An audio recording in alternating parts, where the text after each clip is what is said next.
আমার বাংলা, লেখক সুভাষ মুখোপাধ্যায়। সুভাষ মুখোপাধ্যায়ের আমার বাংলা এই পূর্ণাঙ্গ সহায়ক গ্রন্থ তোমাদের দ্বাদশ শ্রেণীর পাঠ্য। যদিও এই গ্রন্থের মোট 11টি রচনার মধ্যে তোমাদের দ্বাদশ শ্রেণীর পাঠ্যসূচিতে অন্তর্ভুক্ত রয়েছে মাত্র 6টি রচনা। ভূমিকা: গারো পাহাড়ের নিচে, ছাতির বদলে হাতি, কলের কলকাতা, মেঘের গায়ে জেলখানা ও হাত বাড়াও। এই রচনাগুলির মধ্যে ভূমিকা অংশ আগেই বাদ দেওয়া হয়েছিল, আর গত বছর কলের কলকাতা সিলেবাস থেকে বাদ দেওয়া হয়েছে। তাই এই বছর থেকে তোমাদের গারো পাহাড়ের নিচে, ছাতির বদলে হাতি, মেঘের গায়ে জেলখানা ও হাত বাড়াও আপাতত এই 4টি রচনা তৈরি করে রাখতে হবে। 4টি রচনা থেকে প্রশ্ন আর তার উত্তরগুলো তোমরা সুন্দর করে তৈরি করে রাখবে। আমার বাংলা এই রচনা নিয়ে আলোচনা করার আগে আমার বাংলার লেখক সুভাষ মুখোপাধ্যায়ের সম্পর্কে আগে তোমাদের একটু ধারণা দেওয়ার চেষ্টা করব। অর্থাৎ লেখকের জীবনী সম্পর্কে তোমরা এখান থেকে একটু শুনে রাখবে। লেখক সম্পর্কে জানলে লেখকের মানসিকতা, তার চিন্তাভাবনা সম্পর্কে জানা থাকলে তার গ্রন্থ, তার রচনা বুঝতে অনেকটাই সুবিধা হবে। সুভাষ মুখোপাধ্যায়ের জন্ম নদিয়া জেলার কৃষ্ণনগরে তার মামার বাড়িতে। জন্ম 1919 খ্রিস্টাব্দে আর তার মৃত্যু 2003 খ্রিস্টাব্দে। তাদের পৈতৃক নিবাস ছিল বাংলাদেশের কুষ্টিয়ায়। আর পিতার নাম ক্ষিতীশচন্দ্র মুখোপাধ্যায়, মায়ের নাম জানকীবালা দেবী। তিনি ভবানীপুর মিত্র ইনস্টিটিউট থেকে ম্যাট্রিকুলেশন অর্থাৎ মাধ্যমিক ম্যাট্রিকুলেশন পরীক্ষায় পাশ করার পরে স্কটিশ চার্চ কলেজ থেকে দর্শনশাস্ত্রে স্নাতক হন। কলকাতা বিশ্ববিদ্যালয় থেকে স্নাতকোত্তর ডিগ্রি লাভ করেন। ছাত্র জীবনে কমিউনিস্ট মতাদর্শে দীক্ষিত হয়ে সক্রিয় রাজনীতিতে অংশগ্রহণ করেন। অবশ্য জীবনের শেষ কয়েক বছর বামপন্থী মতাদর্শ বর্জন করে, অর্থাৎ বামপন্থী মতাদর্শ থেকে সরে এসে তিনি দক্ষিণপন্থী রাজনীতিতে সামিল হয়েছিলেন। রাজনৈতিক কর্মী হিসেবে সুভাষ মুখোপাধ্যায় দেওয়ালে দেওয়ালে পোস্টার মেরেছেন, পার্টি অফিস ঝাড় দিয়েছেন, মিছিলে গলা মিলিয়েছেন, খেতে খামারে কৃষকদের ও কলে কারখানায় শ্রমিকদের মাঝে পার্টির হয়ে সংগঠনের কাজ করেছেন। মাটি আর মানুষের ঘনিষ্ঠ সান্নিধ্য, বাস্তব অভিজ্ঞতা কবিকে দিয়েছে মানুষের সঠিক জীবনচিত্র অঙ্কনের বিশেষ দক্ষতা। সেজন্য তার কলমে মানুষের নিখুঁত ছবি উঠে এসেছে তার স্বকীয় বিশেষত্বের মুনশিয়ানায়, নিজস্ব দক্ষতায়। 40 দশকের একেবারে গোড়ায় কবি যখন 21 বছর বয়সী, তখন প্রকাশিত হয় তাঁর প্রথম কাব্যগ্রন্থ পদাতিক। কবি সুভাষ মুখোপাধ্যায় বাংলা সাহিত্যে পদাতিক কবি নামে বিশেষভাবে পরিচিত হয়ে আছেন। তার প্রকাশিত আর উল্লেখযোগ্য কাব্যগ্রন্থ অগ্নিবীণা, চিরকুট, যত দূরে যাই, ফুল ফুটুক, এই ভাই, কাল মধুমাস, ছেলে গেছে বনে, একটু পা চালিয়ে ভাই, জল সইতে, একবার বিদায় দেমা, কই কই চই চই, যারে কাগজের নৌকো, বাঘ ডেকেছিল, ধর্মের কল ইত্যাদি। কাব্য রচনা ছাড়াও উপন্যাস ও প্রবন্ধ রচনা, এছাড়াও তিনি অনুবাদ করেছেন কিছু রচনা, পত্রিকা সম্পাদনাও করেছেন। 1942 খ্রিস্টাব্দে কমিউনিস্ট পার্টির সদস্যপদ লাভ করার পর সুভাষ মুখোপাধ্যায় পার্টির মুখপত্র জনযুদ্ধের সঙ্গে যুক্ত হন। 1946 খ্রিস্টাব্দ থেকে তিনি দৈনিক স্বাধীনতা পত্রিকায় সাংবাদিকতার কাজ নেন। 2 বছর পর পার্টি বেআইনি ঘোষিত হলে তিনি কিছুদিনের জন্য বন্দী হয়েছিলেন। 1951 খ্রিস্টাব্দে তিনি পরিচয় পত্রিকা সম্পাদনার দায়িত্ব গ্রহণ করেন। তিনি উপন্যাস লিখেছেন, তাঁর রচিত উপন্যাস হাংরাস, কে কোথায় যায়, অন্তরীপ বা হ্যানসেনের অসুখ ইত্যাদি। ভ্রমণ কাহিনী আমার বাংলা, আর এই আমার বাংলা গ্রন্থটি প্রকাশিত হয় 1951 খ্রিস্টাব্দে। আরও এই ধরনের অন্য লেখা যখন যেখানে, ডাক বাংলার ডায়েরি, ভিয়েতনামে কিছুদিন, টোটো কোম্পানি ইত্যাদি। তার আত্মজীবনীমূলক রচনা ঢোল গোবিন্দের আত্মদর্শন, আর ছোটদের জন্য লিখেছিলেন ইয়াসিনের কলকাতা, দেশ বিদেশের রূপকথা, জানোয়ার দেখো জানোয়ার, এলাম আমি কোথা থেকে ইত্যাদি। সত্যজিৎ রায়ের সঙ্গে যুগ্মভাবে সন্দেশ পত্রিকা সম্পাদনা করেছেন। প্রতিভার স্বীকৃতিস্বরূপ সুভাষ মুখোপাধ্যায় নানাভাবে সম্মানিত ও পুরস্কৃত হয়েছেন। আনন্দ পুরস্কার, বিশ্বভারতী প্রদত্ত দেশিকোত্তম, সোভিয়েত দেশ নেহেরু পুরস্কার, জ্ঞানপীঠ পুরস্কার, সাহিত্য অকাদেমি, পদ্মশ্রী প্রভৃতি উপাধি ও পুরস্কার লাভ করেছেন। তাছাড়া বহু আন্তর্জাতিক সমাবেশেও তিনি যোগ দিয়েছেন। কবি নিজেকে করেছেন সমৃদ্ধ করেছেন আমাদেরও। সুভাষ মুখোপাধ্যায়ের ব্যক্তিগত জীবন অনুসন্ধান করে জানতে পারা যায়, তিনি খুব অল্প বয়স থেকেই রাজনৈতিক জীবনের সাথে গভীরভাবে যুক্ত হয়ে পড়েন। বরাবরই তিনি না পাওয়া মানুষের অভাব অভিযোগকে স্বচক্ষে শুধু পর্যবেক্ষণ করেই ক্ষান্ত হননি, তাঁর সেই অভিজ্ঞতাকে লেখনীর মাধ্যমে সমগ্র সমাজের কাছে পৌঁছে দিয়েছেন। তিনি সচেতন শিল্পী ছিলেন বলেই তাঁর গদ্য, পদ্য, প্রবন্ধে বারবার সেই কথাই প্রতিধ্বনিত হয়েছে মানুষের অভাব অভিযোগ, না পাওয়ার আর্তযন্ত্রণার কথা। সুভাষ মুখোপাধ্যায়ের গদ্য রচনার সূত্রপাত হয় 1942 থেকে 43 খ্রিস্টাব্দ নাগাদ। তৎকালীন কমিউনিস্ট পার্টির বাংলা কমিটির মুখপত্র জনযুদ্ধের পত্রিকায়। এক্ষেত্রে তাকে বিপুলভাবে উৎসাহিত করেছিলেন শ্রী সোমনাথ লাহিড়ী। পরে লেখকের বন্ধু দেবীপ্রসাদ চট্টোপাধ্যায় সেই সব সংবাদ নিবন্ধের কয়েকটিকে তাঁদের কিশোর পত্রিকা রংমশালের জন্য নতুন করে লিখিয়ে নেন। আমার বাংলা শিরোনামে সেগুলি সংকলিত হয়। আর এভাবেই সুভাষ মুখোপাধ্যায়ের প্রথম গদ্য গ্রন্থ আমার বাংলার সূত্রপাত। 1951 খ্রিস্টাব্দে আমার বাংলা প্রথম গ্রন্থাগারে প্রকাশিত হয় ঈগল পাবলিশার্স থেকে। বাংলাদেশের পশ্চিম থেকে পূবে, দক্ষিণ থেকে উত্তরে প্রতিনিয়ত ঘুরে বেড়িয়ে লেখক মানুষজনকে খুব কাছ থেকে দেখেছেন। দুঃখে সুখে সংগ্রামে তাদের পাশে থেকেছেন।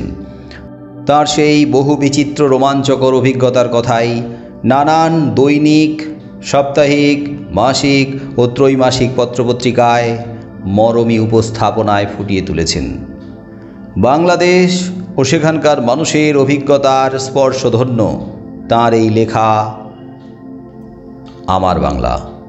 আমার বাংলার মতো আরও কয়েকটি রচনায় তাঁর লেখনীতে বাংলাদেশের মানুষের ছবি উঠে এসেছে।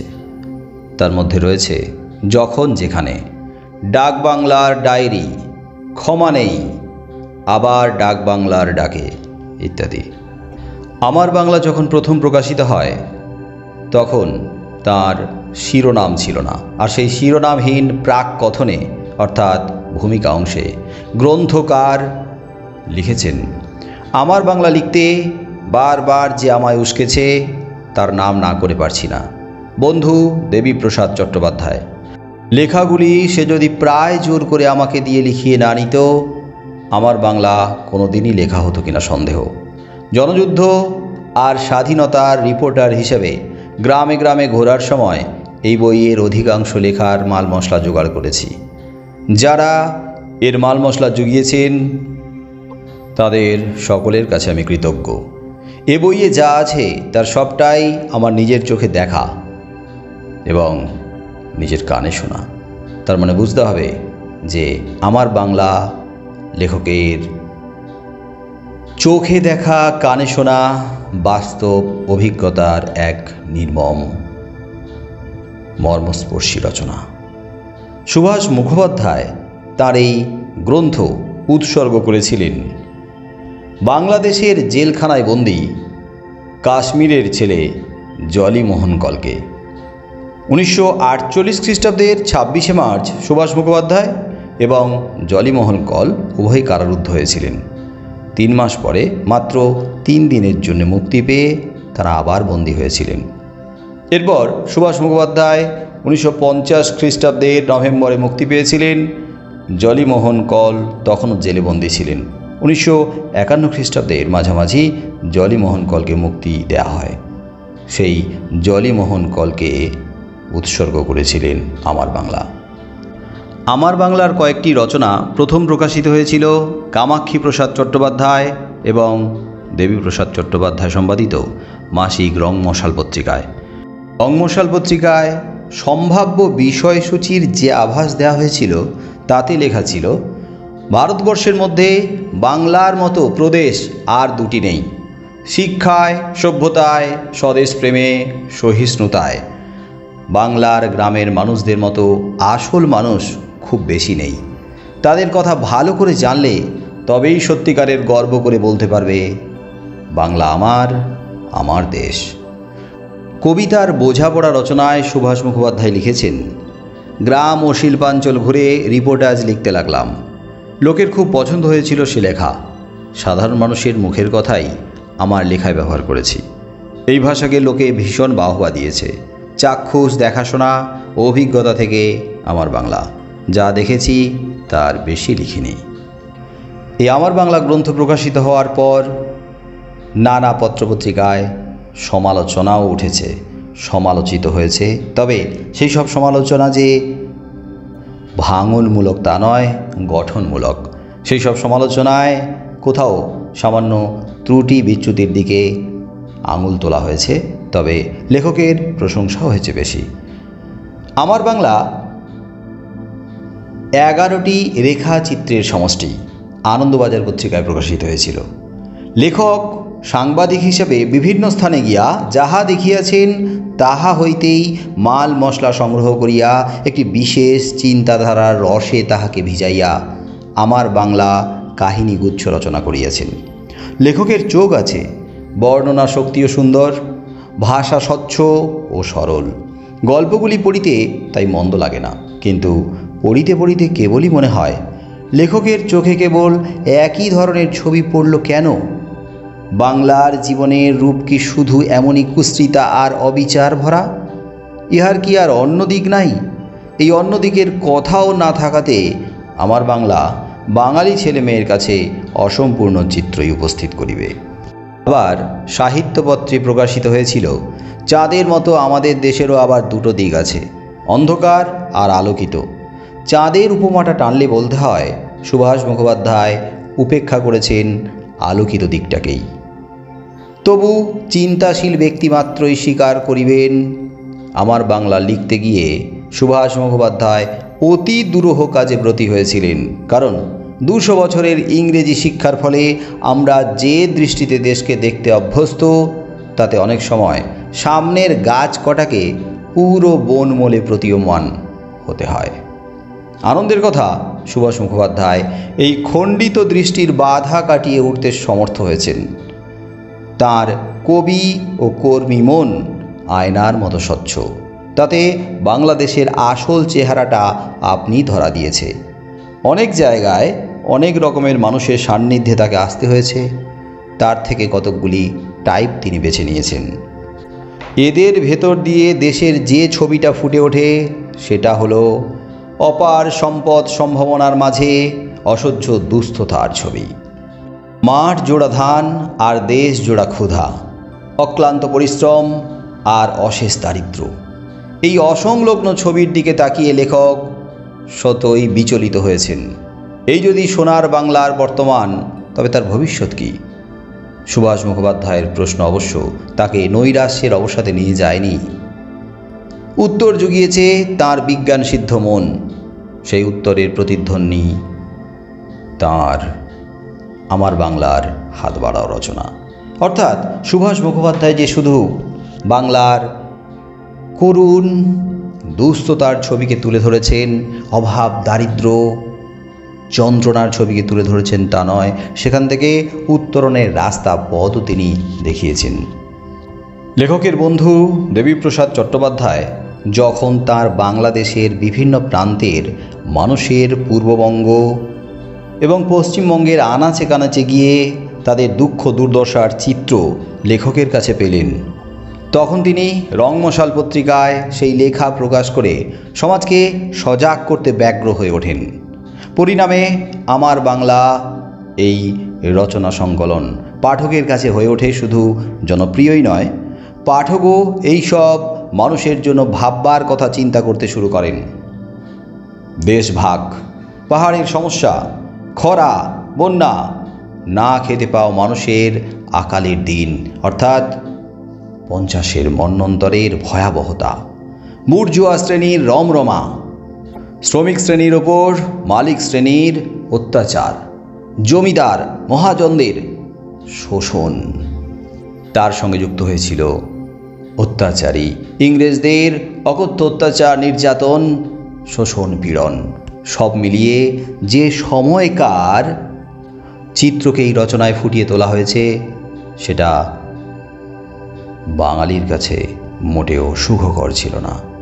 কিন্তু সেই সময় লেখক সুভাষ মুখোপাধ্যায় একজন সমাজ সচেতন, দায়িত্ববান নাগরিক হিসেবে, আদর্শ মানুষ হিসেবে সারা বঙ্গদেশ ছুটে বেরিয়ে যে চিত্র তিনি সংগ্রহ করে আমাদের সামনে পরিবেশন করেছেন, সেই চিত্র সেই সময়কার করুণ ইতিহাসের এক জ্বলন্ত প্রতিচ্ছবি।